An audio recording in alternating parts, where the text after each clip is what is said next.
Hello again, patching nerds. I am still in London doing a little bit of recording with a slightly modified Krellberg variation patch that I had created for Dutch Modular Fest. Last time around we were talking about how I was able to patch one of the antennas into a Dope4 A21-3 skinny little multimode VCF, come out of its high pass out, finally tune the filter, take that signal and use it as a CV signal that can then add vibrato that I'm performing with my hand to all of the oscillators. So I described how voice number one is controlled by these two, with this being the rise and this being the fall. Let's listen to voice number two. And it is here, so this is rise and this is fall.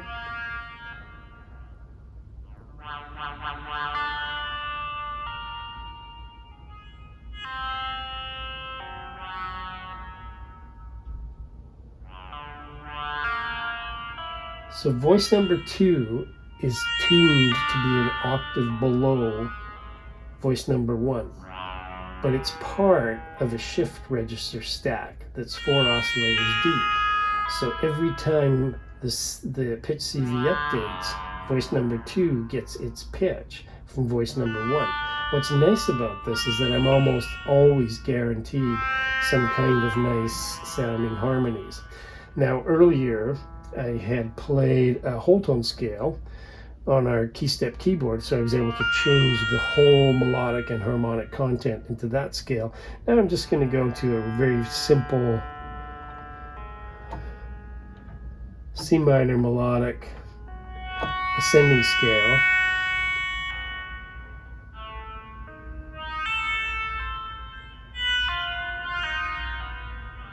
And I'm going to bring back in, just by unmuting it on the blue box, voice number one. So now we're listening to voice number one and voice number two.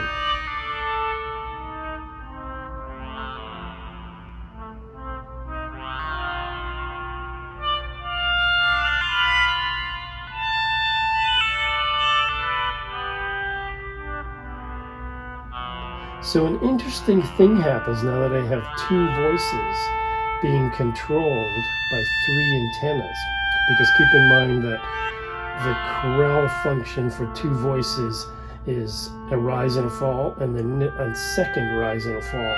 So I'm automatically creating correlations. No matter what my hands do, I'm doing it in similar but sometimes opposite ways to both of the voices. And the more voices I add, the more apparent this becomes. This is built into the system. I designed the patch to have these correlations because it would be difficult with only 2 hands to be able to control all the different aspects of the patch. It might not make much musical sense. What I wanted to do was create a generative patch that I could influence. And when I add vibrato, it also modulates the pitch of voice number two. Let's take number 2 off. Now I'm going to put on number 3. So voice number 3 is different from 1 and 2 in that this antenna, the middle left antenna, controls its attack, and this far left antenna controls its decay. So now these 3 antennas are controlling 1 and 3.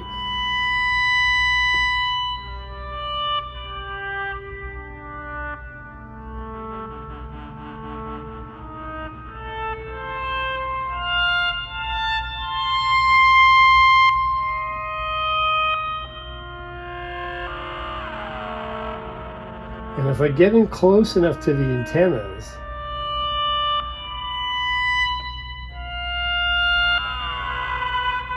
I can bring them right up to low audio rate by running the attack and the decay that fast.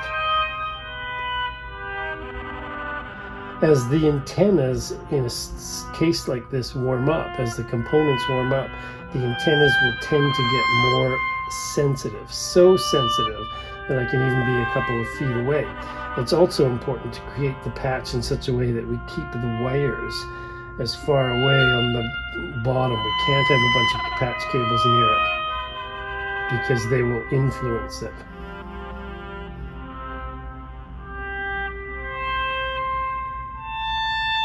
So every time that voice number 1 cycles to the end of its fall, it's that function generator that kicks the clock over on the shift register.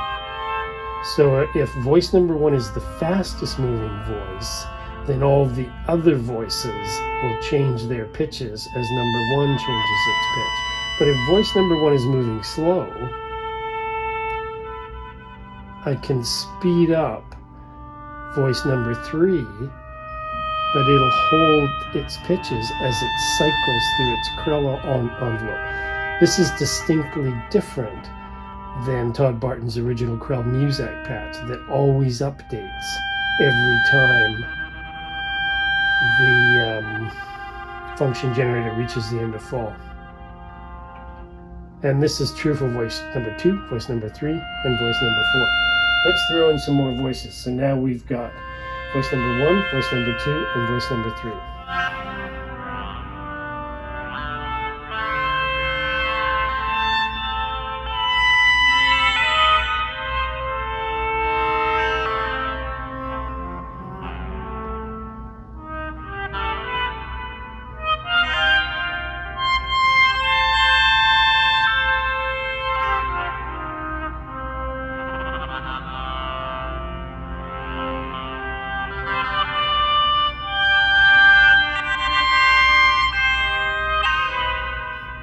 And let's throw in voice number 4. So voice number 4 is controlled by this left middle antenna as its rise and its attack, and then its fall or decay is the middle right antenna.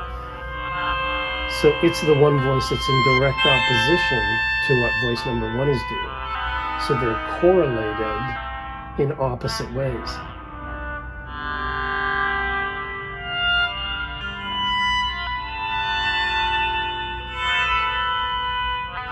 I did experiment with many different, I think there were at least 10 different patching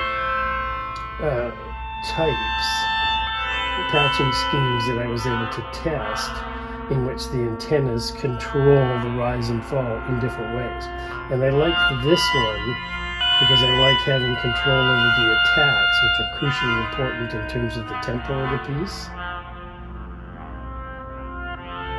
With very few antennas, but it allowed me to do things like slow them all down at the same time by pulling back, and then to run some of the voices, like 3 and 4, kind of on their own.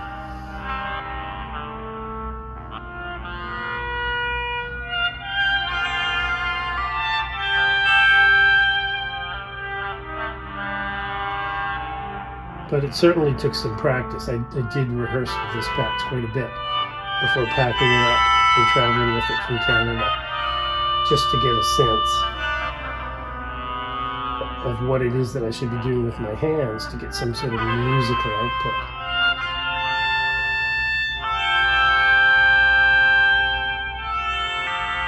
Thank you guys so much. Please subscribe to my YouTube channel. Hit the like and subscribe button. I am very, very close to 1,000 subscribers. I'd love to hit that number before flying out of London. And next time around, we're going to have a look at the timbre and the voice patching that creates each of these voices. We will see you next time.